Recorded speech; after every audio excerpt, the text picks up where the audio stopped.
That's a red flag. You need to find another AAU team. What is D-free? The transfer portal is real. No Nike teams will be there. No Adidas teams will be there. And if I'm not mistaken, no Under Armour teams will be there. If you're an independent program, there's not much competition you can play that's going to bring college coaches. Oh, just because I play on an EYBL team or I play on an Adidas team or Under Armour, whatever the case may be, since the coaches are going to be there, I'm going to get seen. And that's not always the case either. Some of y'all run into these circuit level teams to be number 9, number 10 on the bench, and you don't get in the game. Y'all, coaches can't recruit what they don't see. Welcome to It's Just Different podcast. We bring on people who have been where you're trying to go and or have helped countless athletes get there. I'm your host, Ashley Roberts, and I'm just your favorite coach. That's not a coach. I'm just here to coach the parents, to bring information. And today we're doing something a little different. Y'all, there's no guest. It's just me and you. And I just want to give you information. I want to help you out. AAU season has started and my phone is ringing. Not only that, I just left the Final Four. And that's why I decided to just do this solo episode, because the information I was getting from the college coaches at the Final Four and seeing the landscape of things, I just figured I want to come on here and just talk to y'all. So I got 5 things that's going to help you save time, money, and stress as you navigate your athlete's journey. But before we get into it, I need y'all to do me a favor. I'm always doing y'all favors. I need y'all to do me a favor. Hit the subscribe button if you're watching this on YouTube. Hit that like button so that this can get shared out to more parents and people who need this information. I love the fact that y'all be watching, but I need you to hit the subscribe button, okay? So hit that subscribe button, hit the like button, and go ahead and share this out with 2 to 3 parents who need to get this, who needs this information. Now let's get right into it. I got my iPad over here for some notes so I can make sure I'm giving y'all all the information that you need. And point number 1, the first thing I want to talk about is D1 or bust. Every time I talk to a parent and I ask them, like, give me 5 schools that your athlete wants to go to, it's always a Texas, a Baylor, a Duke, North Carolina, South Carolina, and the list goes on. And I'm never one to say don't dream. I got a book called The Little Girl with Big Dreams. I'm always about dreaming big. But I also believe that you have to be realistic, right? When I was younger, I wanted to go to the WNBA. I was just like any other girl that's playing basketball. That was my goal. Actually, y'all know, before it was WNBA, my goal was to go to the NBA. I thought I was going to be the first girl to play in the NBA. I had my Iverson headband. I had my Iverson wristbands. Allen Iverson was my favorite player. Then that moved on to Sheryl Swoops. Well, as I got older, I realized I didn't want to go to the WNBA. One, because they didn't make enough money for me that time. And yeah, I just thought I could do something else. Now, granted, if I probably would have got the opportunity as in getting drafted, then I'm not going to turn that down. But my goals changed. As I got older, my goals changed, and I became realistic of what I actually wanted to do. And I feel like that's hard for parents now, right? Nobody wants to hear that their athlete is more a D2 player or a JUCO player or a D3 or whatever the case may be. It's like it's taken as if you're not good enough. And if y'all follow me, y'all know what I always talk about. D-free. I don't care if that's Division 1, Division 2, whatever. I don't care what it is, but where is the D-free, right? Sometimes it's not all about going D1. First off, congratulations for taking the first step. That first step is listening to this episode. But you need a little bit more. You're looking for a community. Like, you're itching for the information. It's one thing to get all of this free information, but you need to be inside a community. I have a community, the different community that is for girls basketball players, parents. We meet bi-weekly. There's monthly drops into the community. You get to ask me questions. And more importantly, the parents get to celebrate with each other. Who wouldn't want some motivation, some celebration along this journey?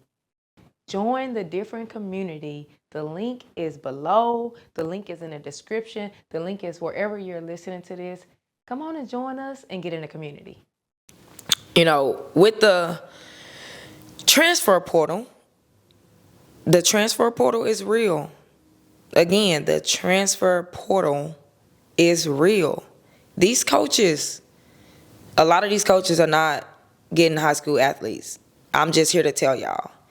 And before y'all argue with me in these comments, it's the truth.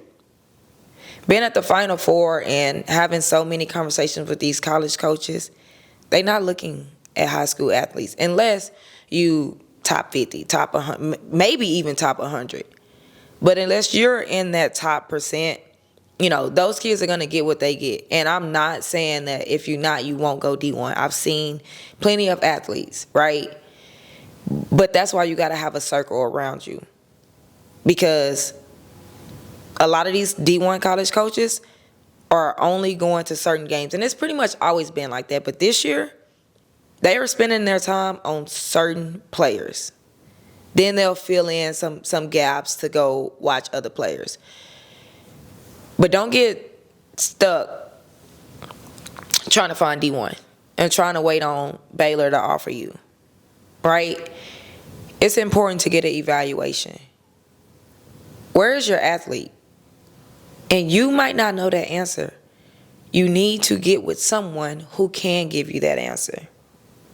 And be ready to receive what they're going to tell you.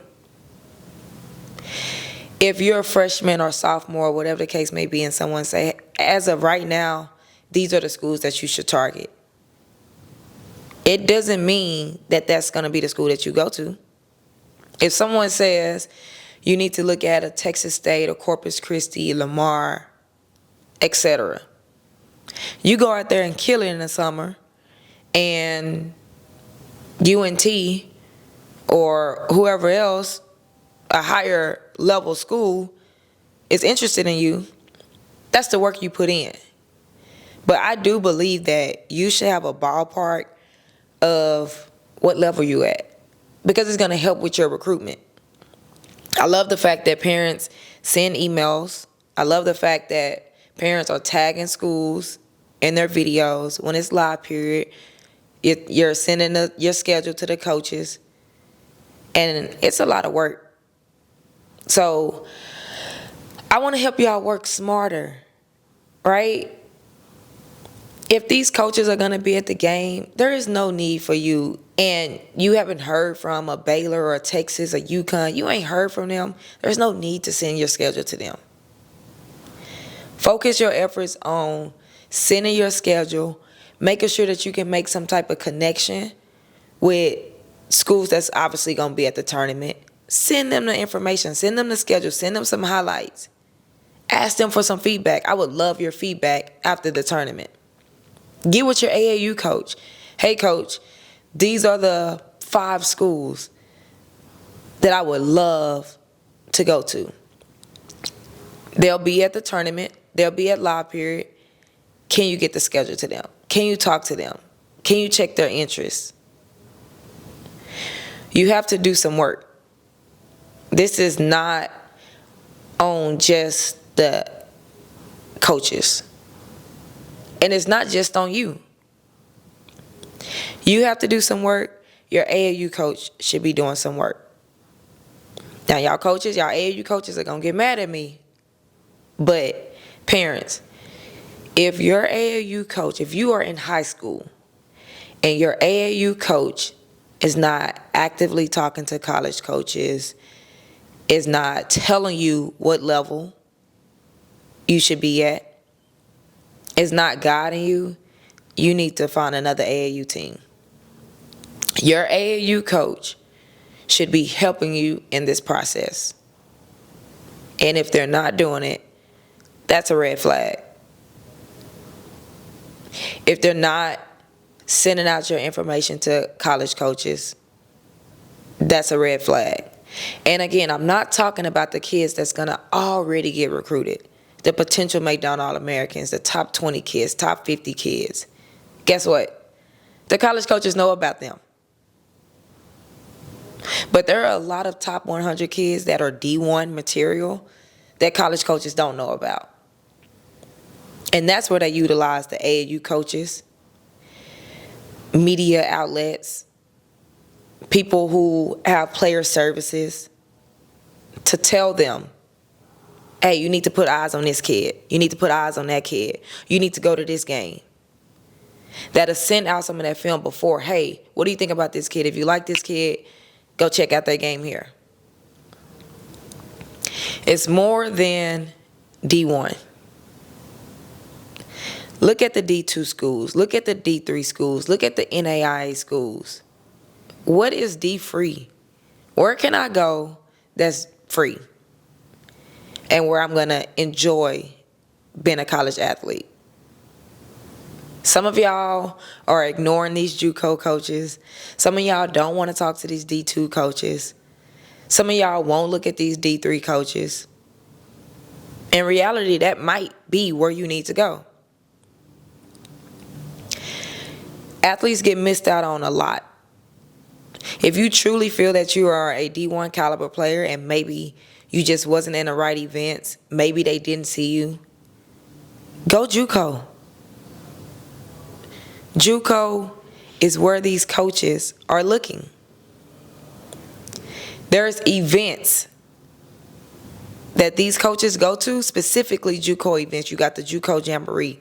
You have so many opportunities for a D1 coach to see you at the JUCO level. And in my personal opinion, again, y'all can argue with me in the comments, I am going JUCO over D2, depending on my goal, right? If my goal is to get somewhere to go D1, I need to put myself in the situation to where college coaches can find me easily. I'm going JUCO. If I want to just enjoy my college experience and get to a school and be there for 4 years, go D2. So depending upon what your goal is will depend on what school you go to. If you're a high academic kid and you can get some of that money to help pay for your school, D3 might be a good option for you. NAIA might be a good option for you. You don't have to succeed just by going D1. And I'm here to tell you again, the transfer portal is real. I don't know if y'all listened to Coach Love's episode. That was the one before this. Who's at Alabama? She talked about the order. Transfer portal and JUCO can be intertwined. JUCO might be first, transfer portal might be next, or might be first, depending on who you're talking to. But high school kids are last for most. That does not mean that these coaches won't get a high school kid. But you better be playing with the right team. You better be putting yourself out there. You better be doing what you need to do so these college coaches know about you. Point number 2, exposure. Exposure doesn't always mean opportunity, y'all. I just talked about playing in the right tournaments, right? You can play in all the right tournaments. You can have a schedule that you go to Heart of Texas, and I'm talking live period events. You go to Heart of Texas, you go to Clash of the Clubs, you go to Run for the Roses, Nike Nationals, list goes on, whatever the case may be. You on Adidas circuit, you hitting all the live periods. You on the EYBL team, you hitting all the live periods. You ain't, whatever. Y'all get the point. You can do all of that and still not get the right exposure. Sometimes you can get exposed. A lot of y'all talk about exposure, and you either get the exposure or you get exposed, right? If you're trying to play on these circuit level teams and you're not ready for that, and these teams are bringing college coaches, and there's a lot that you still need to work on, those college coaches are going to see that. They won't be interested, right? On the flip side, you can go to these exposure events and your AAU coach can tell you, oh, we're going to be in the same tournament as these teams. And these coaches are going to be there watching them, so they're going to come watch you. It's not happening. At the end of the day, if the tournament director, the person that's putting on the tournament, the person that's making the schedule, don't know who you are, they don't know the team name, they're not going to match you up against who you need to get matched up against. And let's be real, most live periods, let's take April for example, because that's the first one that's coming up. Well, no Nike teams will be there. No Adidas teams will be there. And if I'm not mistaken, no Under Armour teams will be there. Now, I could be wrong on that one, but I'm pretty sure no Under Armour teams will be there either. Select 40 and Power 24 will have their own stop. I say that to say, if you're an independent program, there is not much competition you can play that's going to bring college coaches. So I had a program called Competitive Edge. I did away with it really to focus on this podcast. You know, I really wanted to put a lot of my efforts into the podcast, right? And the one thing that I had a huge advantage on other teams was the fact that I knew the tournament directors.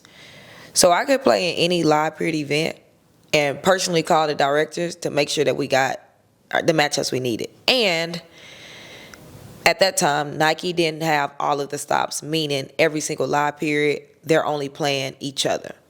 Adidas or Under Armour, none of them did. So Heart of Texas, we matched up against Hardwood. We matched up against Elevate Elite. Like, we matched up against circuit level teams.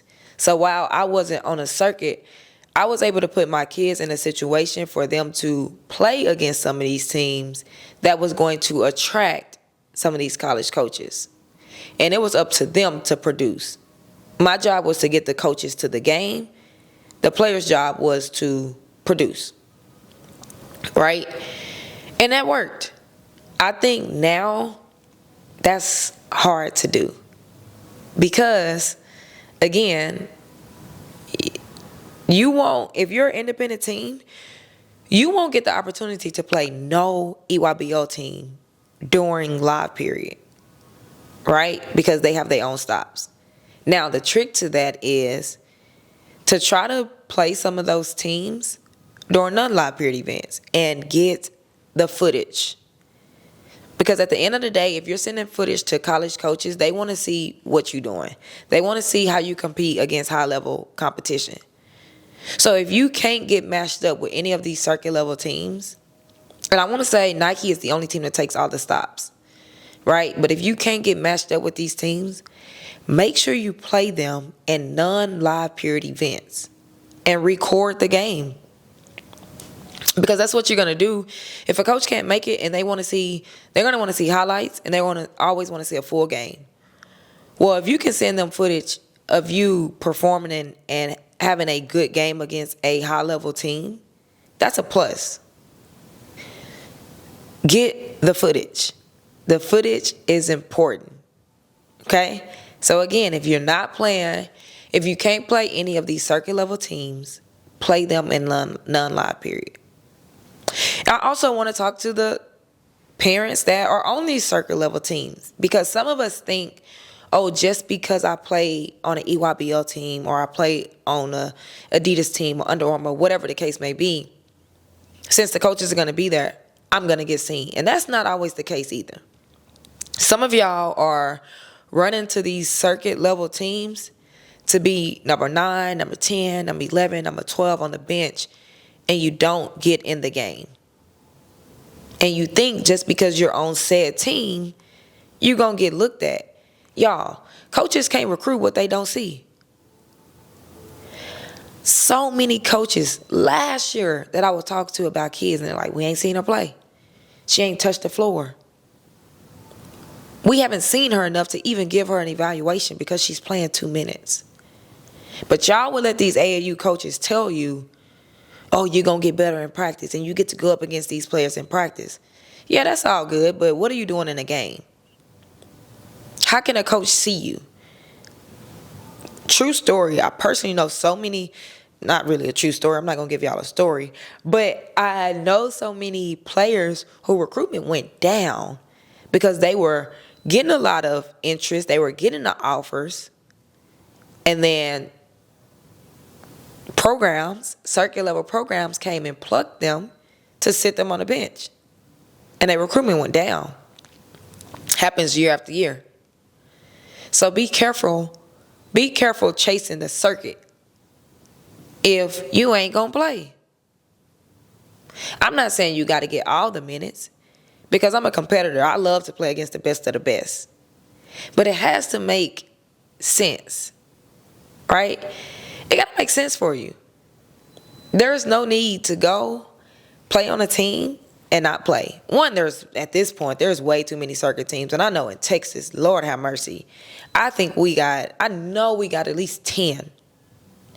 So there's so many circuit level teams that you can find a fit for you, right? If you're good enough to play on the circuit.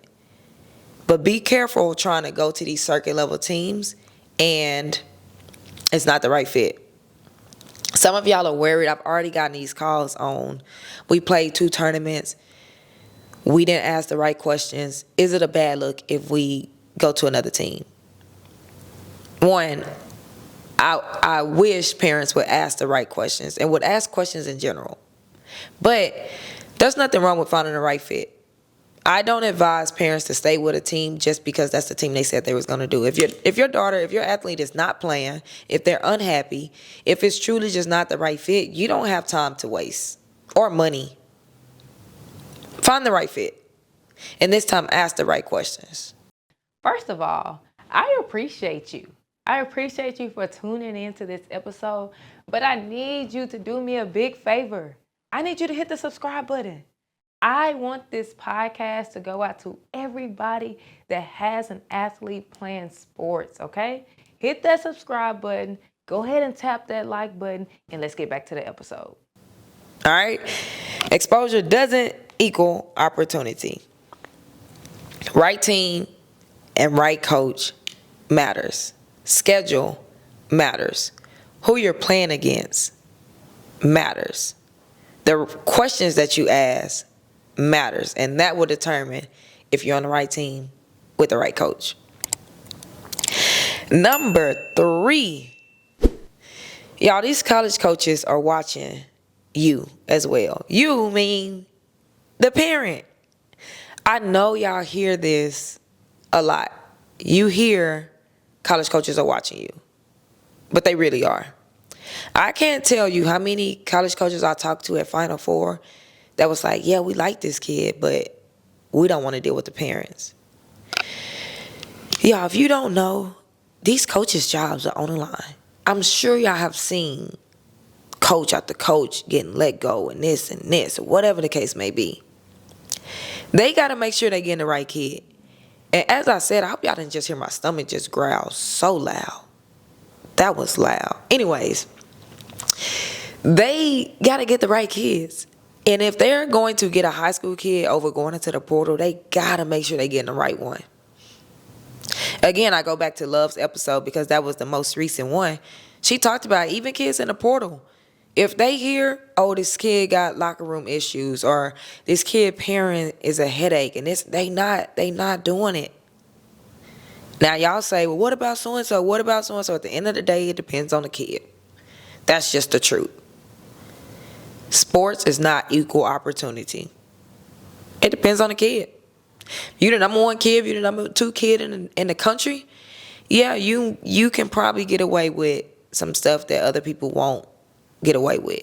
At certain schools, some schools just don't care. So it depends on the kid. But don't give these college coaches a reason to mark your athlete off, to move on, to not be interested. They're watching you. They watching what you're doing in the stands.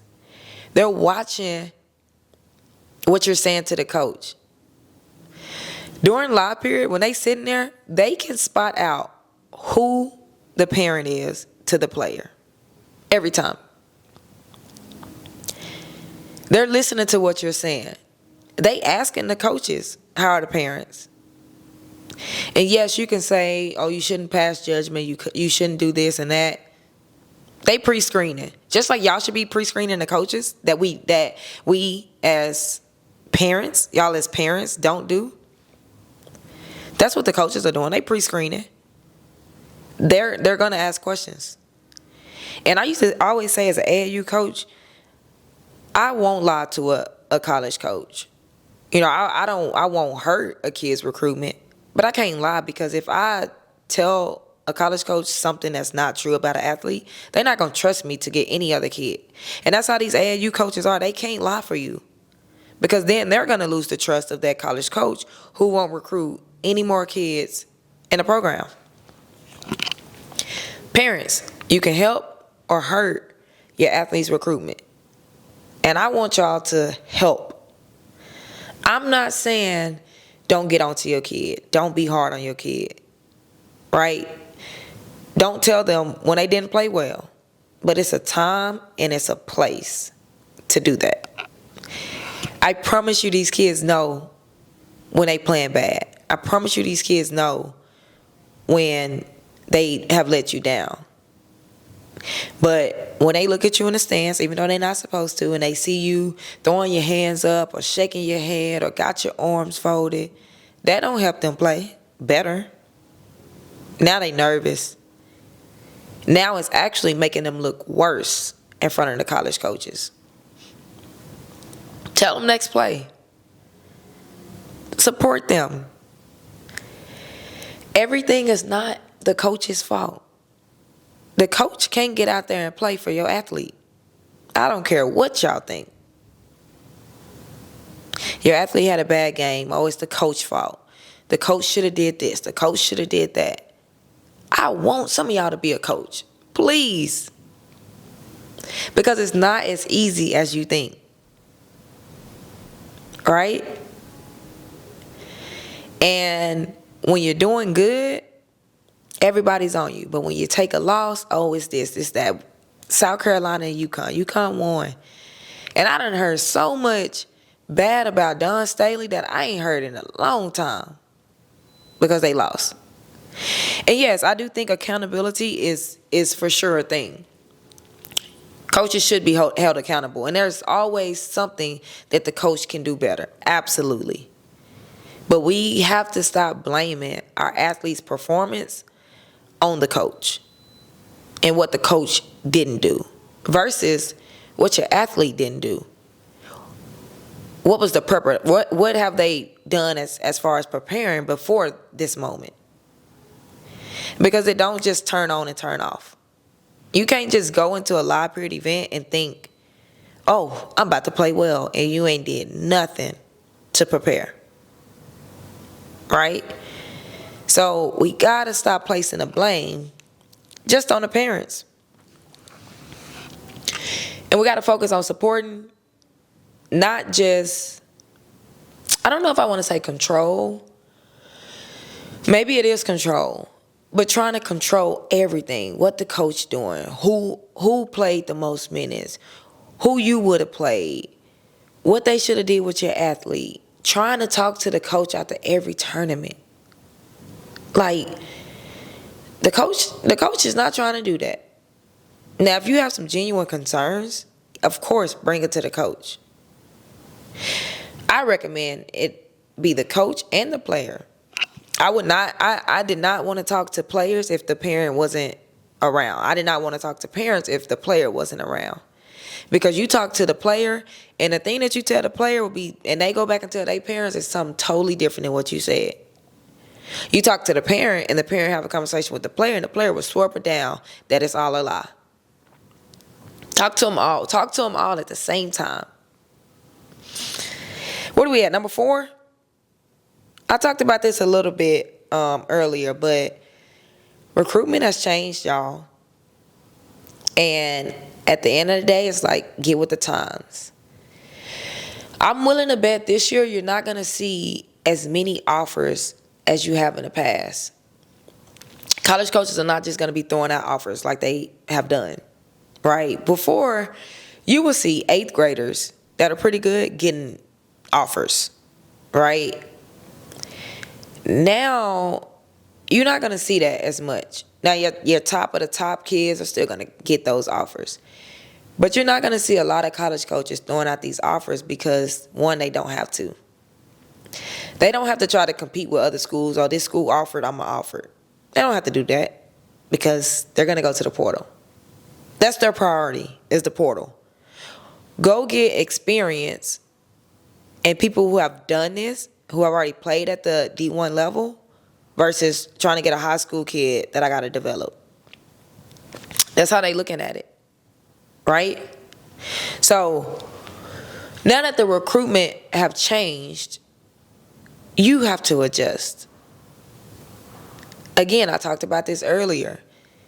Still have those dreams of D1, but if some of those D1 schools are holding out because they're in the portal, because they're trying to figure out what they're doing in the portal, look at these D2 schools. Take these visits to these D2 schools. Take these visits to these JUCO. Have these conversations with these JUCO.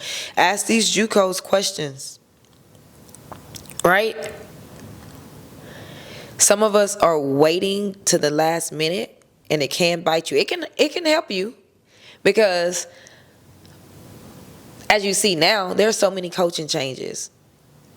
And with the coaching change means players are leaving to go with that coach.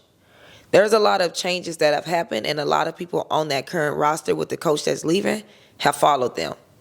3 to 4. Right? So there could be a new coach that come in and you might get it at the right spot, which is fine. But if you don't want to take that risk, look at other options. Because I promise you, and I feel like I'm going to keep saying this over and over and over, really because of all the conversations I had at the Final Four. And I knew, I talk to college coaches all the time. I know they in the portal.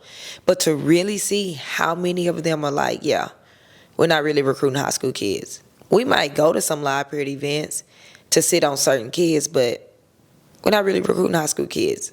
Unless it's somebody that can make an immediate impact. And at the end of the day, even certain schools that should be recruiting high school kids and that think they're going to hit the jackpot in the portal when they probably won't. But that's where they're going first. Okay?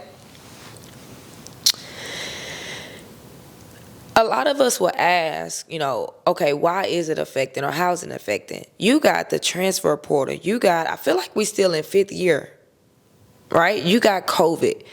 A lot of these things are going to kind of weigh itself out as we go on, but the transfer portal is here for now.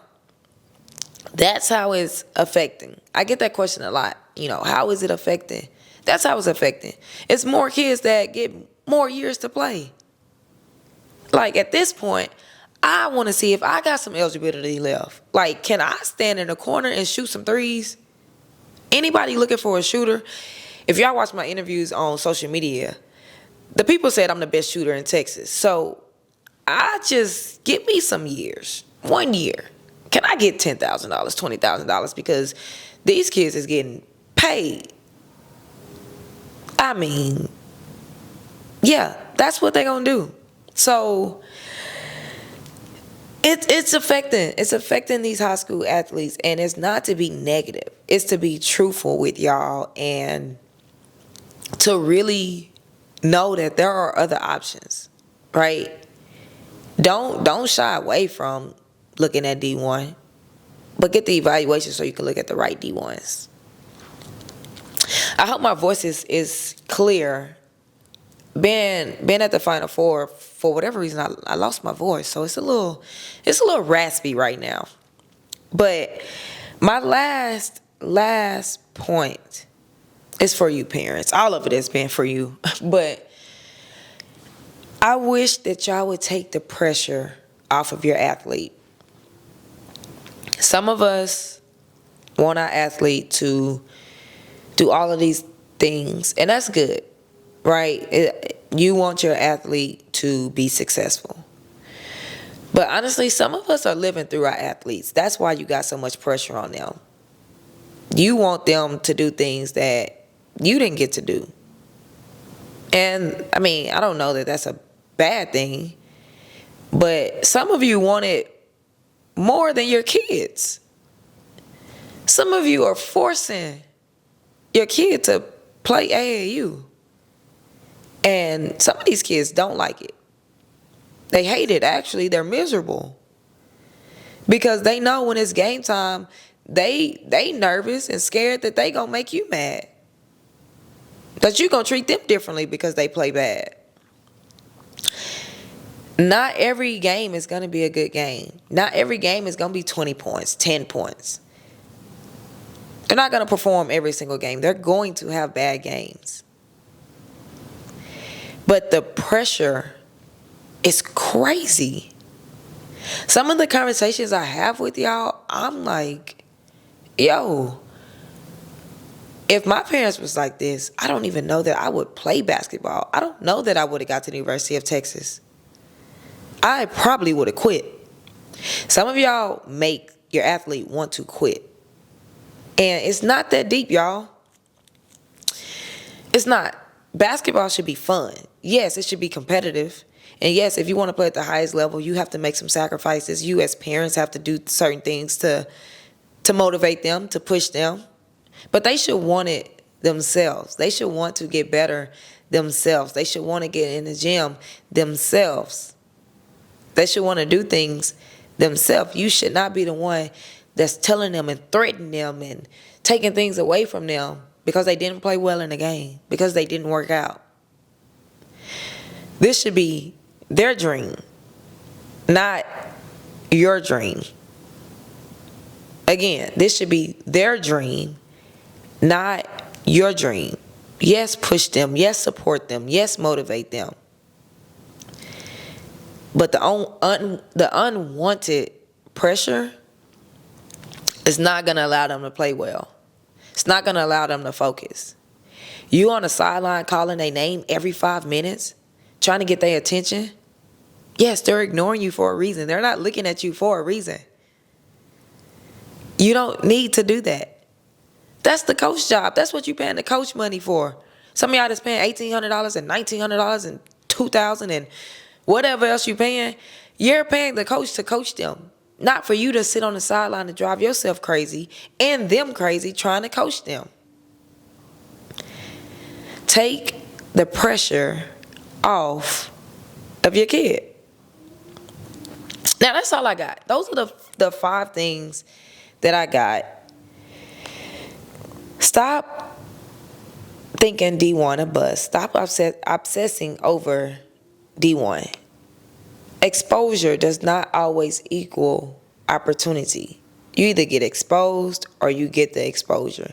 And not all exposure is the right exposure.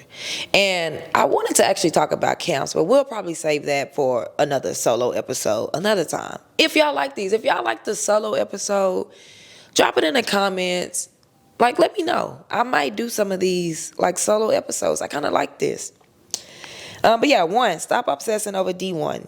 2, exposure doesn't always equal opportunity. 3, college coaches are watching you as well. 4, recruitment have changed. You got the transfer portal. You have all of these different things. The recruitment have changed, so you also have to adjust. And the last point is to take the pressure off your kid. I would love to see it in the chat. Which one of those stood out to you the most? What was your takeaway from this episode? And again, if you like this, if you want me to keep doing like these little solo episodes, let me know, because I actually did enjoy this. If you're looking for a community for parents, I have one, the different community, where you have monthly calls, where you have quarterly guests, where you have resource drops, where you have a community of parents to help you navigate this. You don't have to do this alone. Y'all all can do this together. So click the link in the description. There's a lot of links in the description. Click it and join us in a different community. If you enjoyed this episode, make sure you subscribe. Make sure you like and follow. And let me know if you want more of this. That's all I got for y'all today. And I'll see y'all next week. Peace.